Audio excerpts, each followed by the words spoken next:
Good afternoon, everyone. Welcome to the next session of Java programming.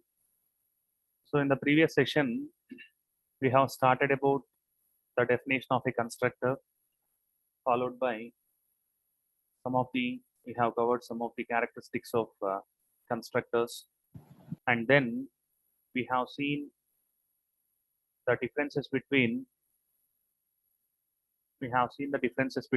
a constructor and a method, and then we have seen about the two different types of constructors, and the names of those two constructors are default constructors and parameterized constructors. And then under the default constructors, we have seen a couple of points. We have seen that let us revive the things of default constructor in the previous session. So a constructor which is having zero arguments is called as a default constructor.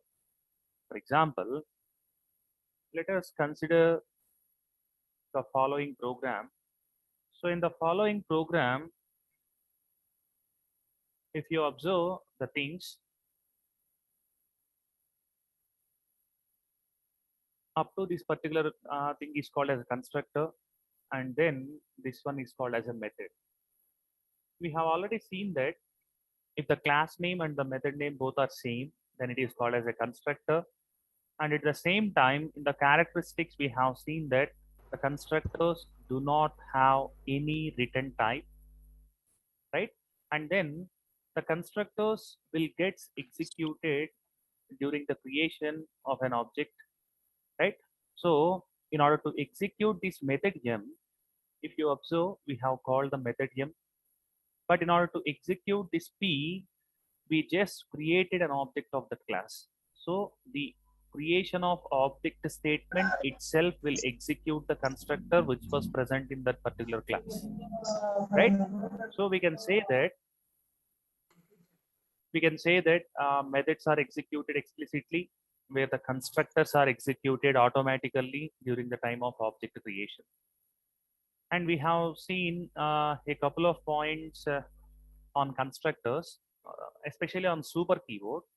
So if you write a constructor in the class, then it will be compiled. If you don't write a constructor inside the class, then Java compiler will create a constructor and then it will execute that constructor during the creation of an object. And similarly, if you write a super keyword inside the body of a constructor, then that particular super keyword will get executed. If you don't mention any super keyword inside the body of the constructor, then Java compiler will automatically add one super keyword as a first statement inside the body of the constructor.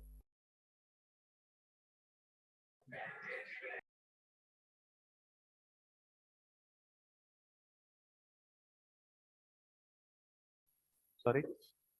So if you want to write the super keyword inside the body of the constructor, then you have to write it as a first statement inside the constructor, and you are not allowed to write the super keyword in any other part of the constructor. If you want to write a super keyword, please maintain it as a first statement inside the body of the constructor. So these are the points we have covered in the uh, last class, right? So, so in today's class, we are going to see about the parameterized constructor and some of the examples regarding these constructors. So parameterized constructor.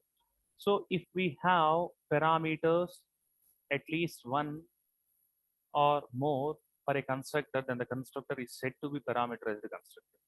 So at present, there are zero parameters. So the things which we represent inside these braces are called as parameters. So at present, there are zero parameters. That is why it is called as default constructor. So if we maintain a parameter, then it is said to be a parameterized constructor. We can say that P is a parameterized constructor which is having an integer value P. So what we have to do in order to execute this particular constructor. So in order to execute this particular constructor, as all we know that constructors are executed during the creation of an object. So this constructor will also be executed during the creation of an object. But what we have to do here is this constructor will be executed when we pass an integer value. So it is better to pass any one integer value in order to execute this constructor. For example, if this constructor is having the two parameters, let us say int a and then float b, then in order to execute this constructor, especially, we have to pass one integer value followed by one float value during the time of object creation. So during the time of object creation, we have to pass two values in order to execute that particular constructor. Those two values are one integer value and one float value. Now, when we write a statement like this, it will search for the constructor with the name p, which is going to take two parameters, first integer and then float value parameter, and then it will find that particular constructor and the Java compiler will execute that particular constructor. So here, if we don't have these type of things inside the braces, then it is called as default constructor. And if you have something inside the braces, then it is called as parameterized constructor. It is not a point where we can have one parameter or we can have more than one parameter. It is not point. If you have even one also, it is called as parameterized constructor, right? So see this next point. When we want to call a parameterized constructor, we have to pass the respected values. So respected values in the sense, here we have represented a constructor with two parameters, integer and float. In order to execute this particular constructor, we need to pass two values, right?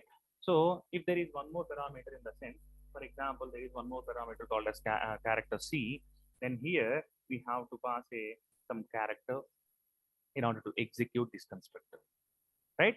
So this is the things about parameterized constructor. And then let us see the next one, the constructor overloading. So a couple of classes ago, we have seen about the method overloading concept. So in the method overloading, what we have seen is, for example, there is a method called as m, right? There is a method called as m. If we want to overload this particular method, then we have to mention one more method with the same name, right? We have to mention one more method with the same name. But the thing is that we have to maintain some difference in the parameter profile. For example, this method is going to print something called as Java on the output screen. Now we can say that this method is overloaded because we have defined another method with the same name in the same program of the same class. But what we have to do is we have to maintain some difference in parameter profile. That is, we can have difference in terms of type of parameters, or we can have uh, difference in terms of order of parameters, or we can have difference in terms of number of parameters. For example, if the first method is having a parameter called as int a, then we can say that these two methods are, sorry, this method got overloaded, where if we want to execute the method m, the first method m, we need to pass an integer value while calling that method. And if you want to execute the second method m, we don't need to pass any values.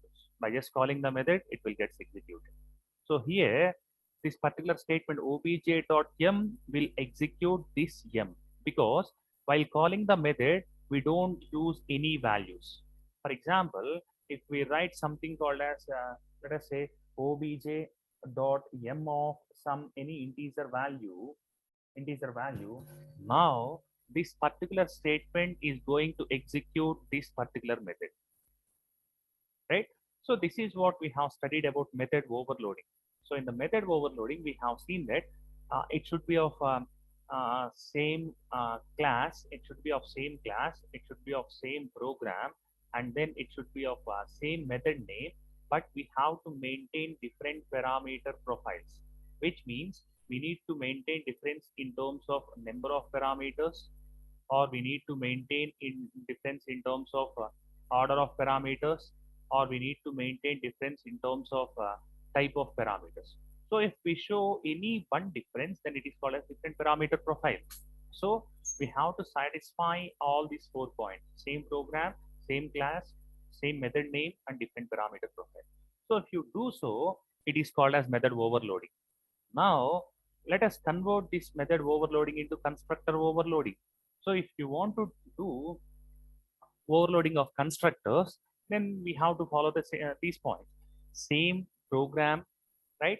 Same class and same method name, where the method name should be, right? Where the method name should be same as class name. Remember this point.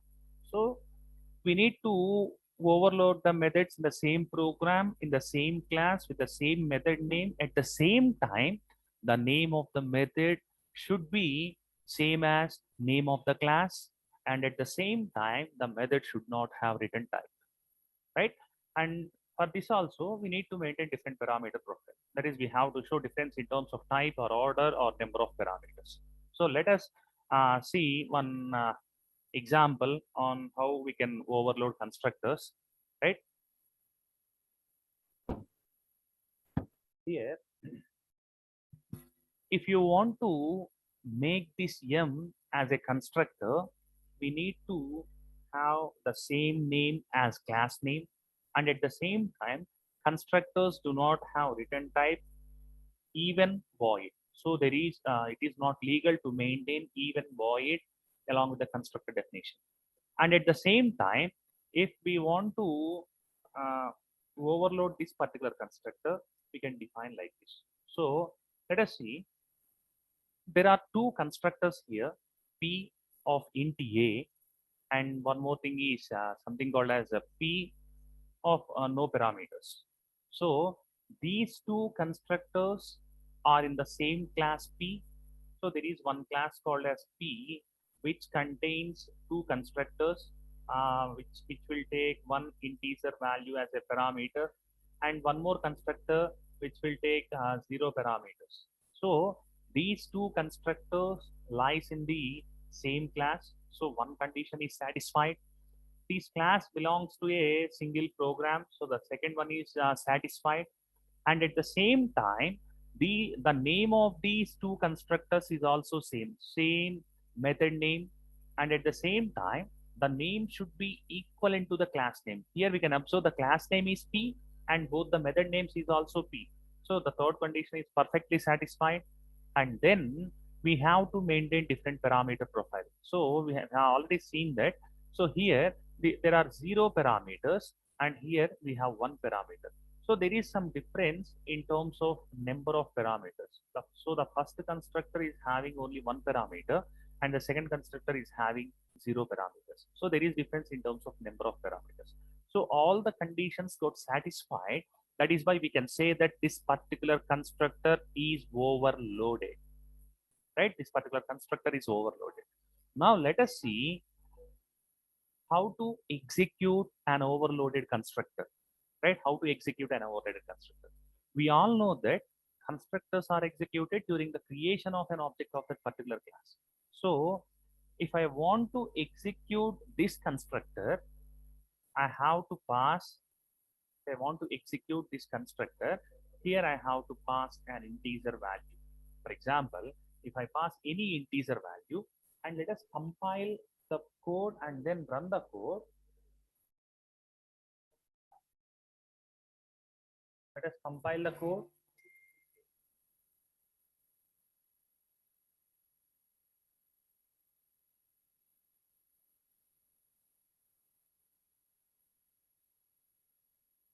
So it is successfully got compiled, and now run the code. So if I run the code, if you observe, it has printed C++, which means this particular constructor got executed. How this constructor got executed? In the sense, we have passed one integer value while creating an object. So this is the 15 belongs to the integer data type. So by passing this value, we have executed this one. Now my question is how to execute, right? How to execute the default constructor here. So if you want to execute the default constructor, if you want to execute the default constructor, don't pass any values here. So just compile the code and then run the code. If I run the code, now you can observe it has printed Java. Why Java is printed in the sense while creating an object, we have not passed any parameters. So if you don't pass any parameters, automatically the compiler will execute the default constructor. And if the default constructor is executed, Java will be on the output screen. Now my question is, how to, if some people wants to execute both the constructors, if I want to print Java and if I want to print C++ on the output screen, if I want to print both the things, then what to do? We have to execute this particular constructor in order to print C++, and we have to execute this constructor also in order to print Java. So here the solution is we have to create two objects. Let us say obj2 equal to new. So if you want to print C++ on the first line, then pass the integer value here. Or if you want to print C++ in the second line, pass the integer value here. So now what will happen is this particular line will execute the default constructor and this particular statement will execute the parameterized constructor, right? So let us see the output of this code.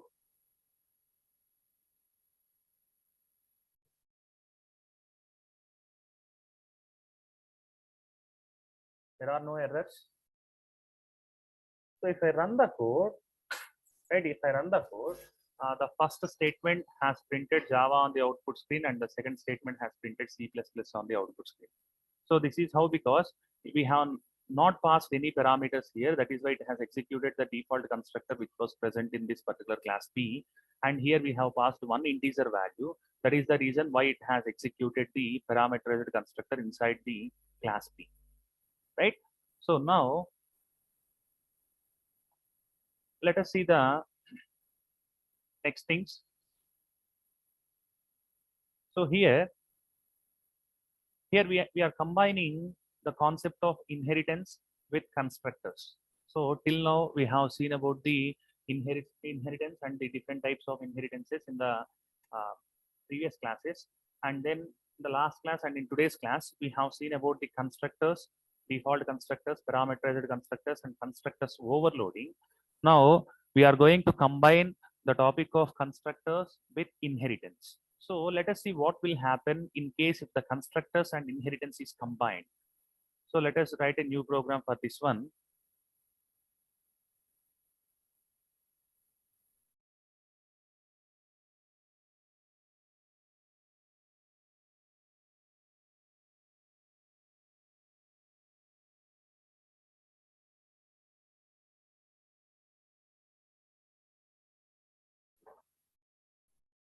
So define a class here. Let us say it is of class A. And if I want to define a constructor inside class A, right, I have to use the same name. So let us say this particular constructor is going to print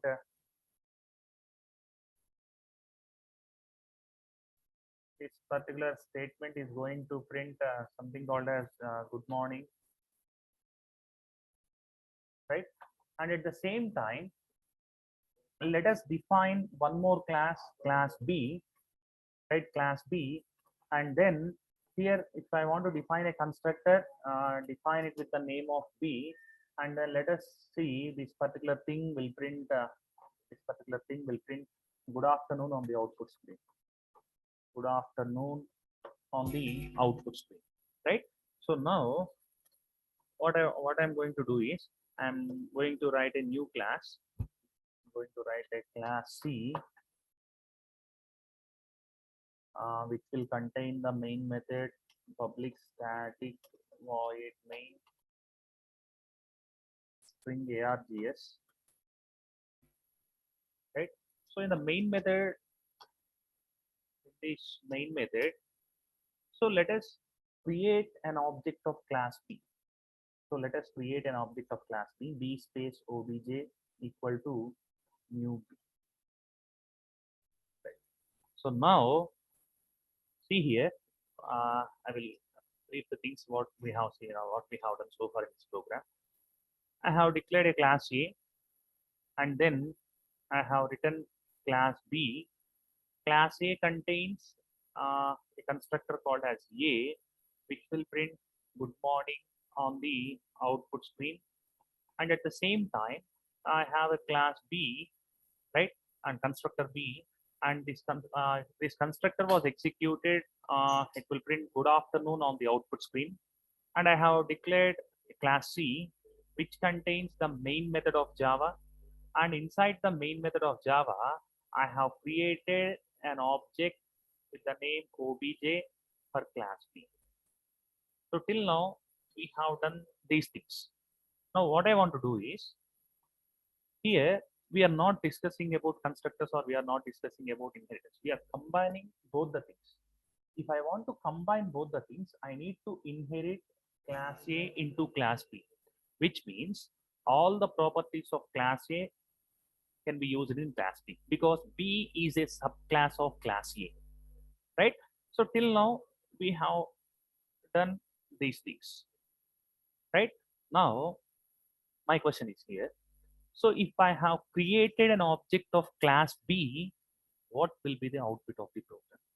We all know that this will gets executed whenever we have created an object for this class B. So here I have created an object of class B. I have created an object of class B, which will execute the method or the constructor which was present in this particular class B. So if it is executed, then we will get an output good afternoon of the output screen, right? But unfortunately, if I execute this program, I will get good morning and at the same time good afternoon on the output screen. This is how, because this is how. See here,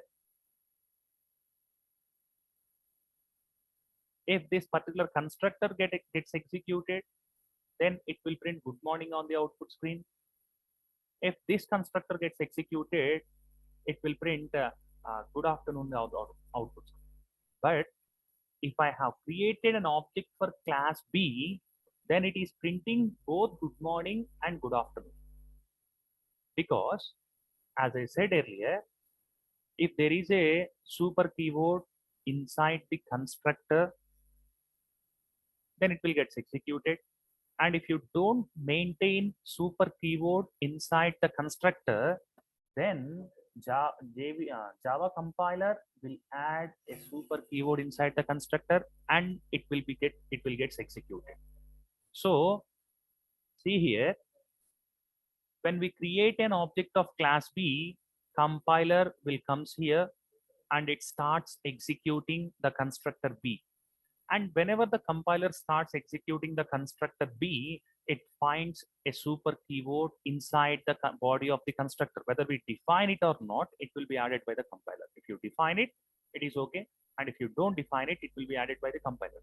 So whenever it observes the super keyword, it will start executing the super class constructor. Here, the super class for B is class A, and now the super keyword will execute the super class constructor. So the constructor which was present in class A will gets executed first. That's why it will print good morning on the output screen. And then after executing the super keyword, it will come back to this constructor, right? So here, as per our theory, if you don't maintain the super keyword, it will be added by the compiler. Similar to the class B, class A will also be added with a super keyword. So see here, we have for class B, we have super A as a super class. And when compiler starts executing this particular constructor, when it finds the super keyword, then it goes for searching whether there is a super class for A or not. If there is no super class, then it will execute the next line of the program. And if there is some super class for class A also, then this super keyword will execute the super class constructor. That's what that's what was happened in class B. In class B, we have super keyword. Whenever the compiler encounters the super keyword, it will execute the super class constructor. And in the superclass constructor also, there will be super keyword. If you write it or not, there will be super keyword.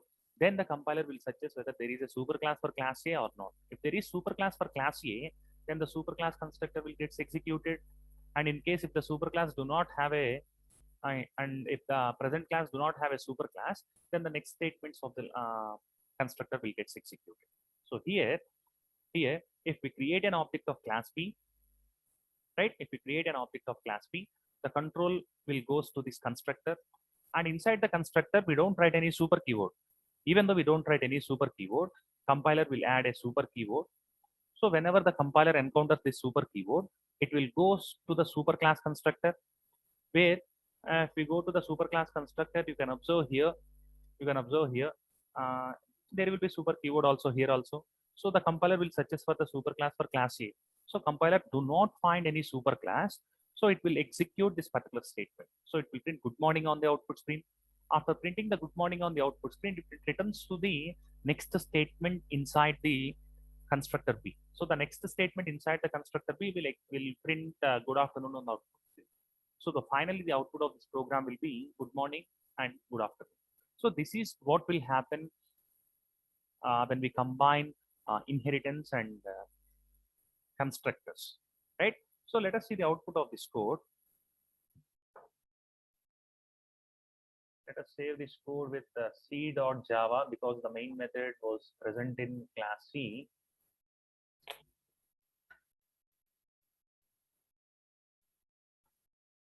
C.java. Now compile the code.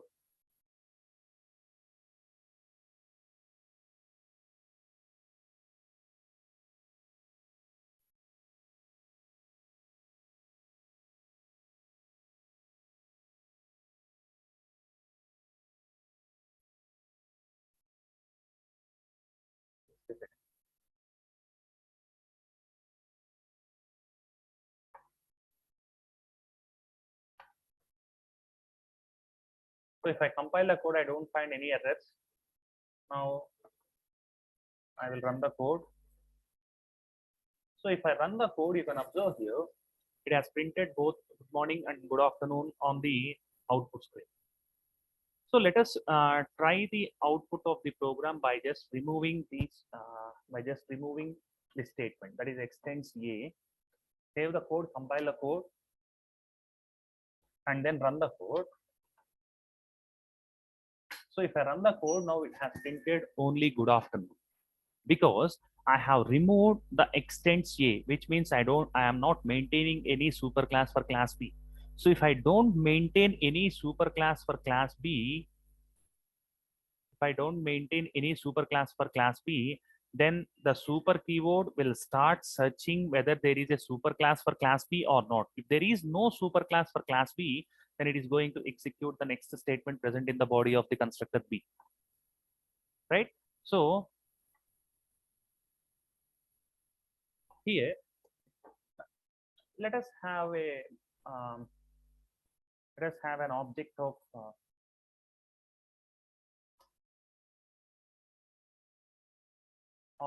class A. P space obj1 equal to new A. P space obj1 equal to new A, and let us see how it is going to print the output of the code. So now you can see here, when I create an object of B, it is going to print these two lines because B is a subclass of class A. And when I have created an object of class A, it is going to print only good morning on the output screen because A does not have any superclasses.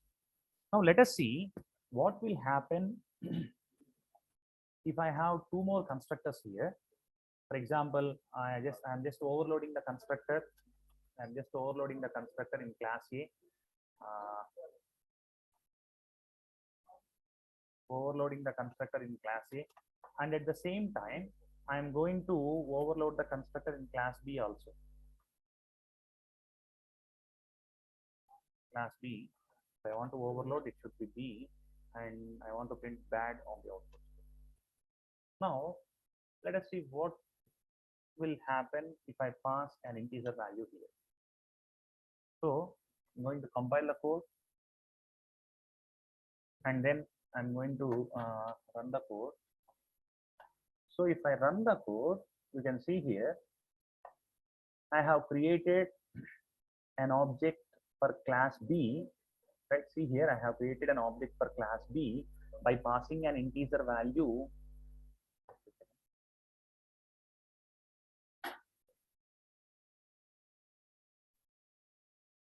Right. So here I have created an object for class B by passing an integer value. So automatically it will execute the constructor which is going to take an integer parameter. So inside this constructor, if we don't maintain that super keyword will be added by the Java compiler. So whenever the super keyword is getting executed, so the compiler will searches whether there is any super class for class A or not. So when the compiler is searching, we have written a super class for class B, that is class A is the super class for class B. So now the control will shift from, right, the control will shift from this particular constructor to the, right, to the default constructor, right? So even though you have passed an integer value, even though you have passed an integer value, which means here you can see here we have passed an integer value.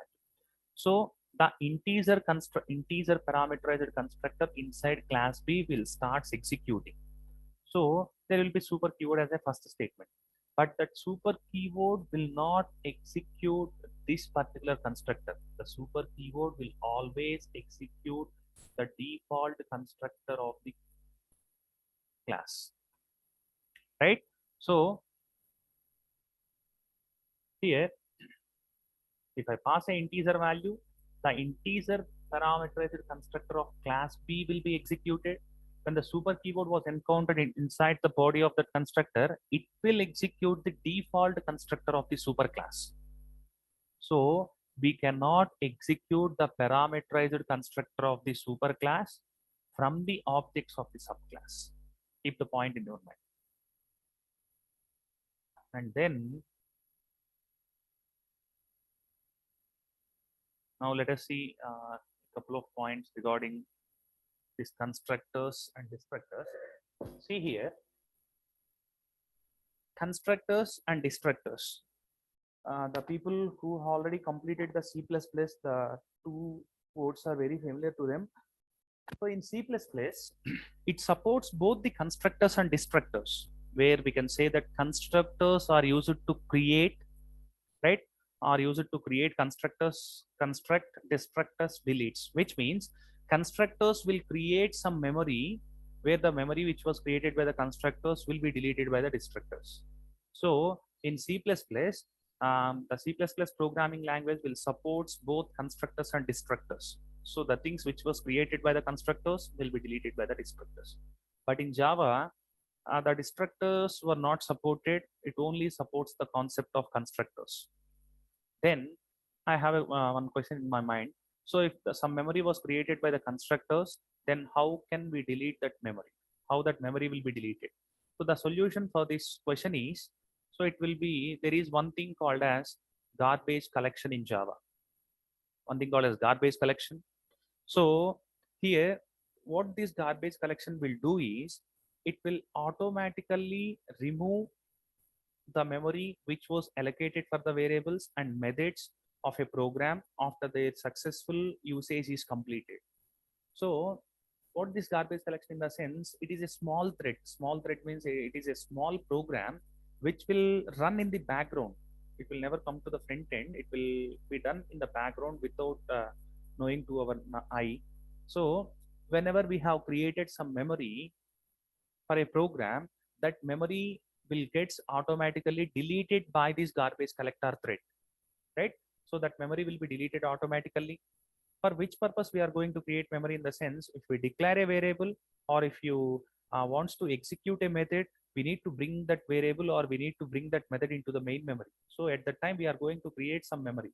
So that memory which was created in the program will gets deleted automatically by this function called as garbage collector, and it is a small thread, which means it is a small program which will run in the background, right?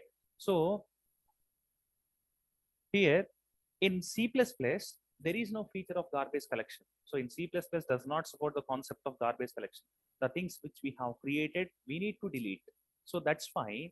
Constructors are used to create the memory, where the destructors will delete the memory which was created by the constructors. But unfortunately, in Java programming language, we have the concept of garbage collection, where the memory which was created by the constructors will get automatically deleted in the background after their usage. So that is the use of this garbage collection, right? So hope you all understood the concepts what we have discussed in today's session. So in today's session, we have discussed about the parameterized constructors, and we have seen one program on the parameterized constructors. And then we have combined the concept of inheritance with the constructors, and then we have overloaded the constructors and combined with inheritance, and we have seen how the execution process will be done, which constructor will get executed first and which constructor will get executed last. And then we have seen about the things regarding constructors and destructors at the end, and we have seen a new word called as garbage collection, right? Hope you all understand this section, and if you have any doubts, please make a comment in this video. And I thank each and everyone for being here.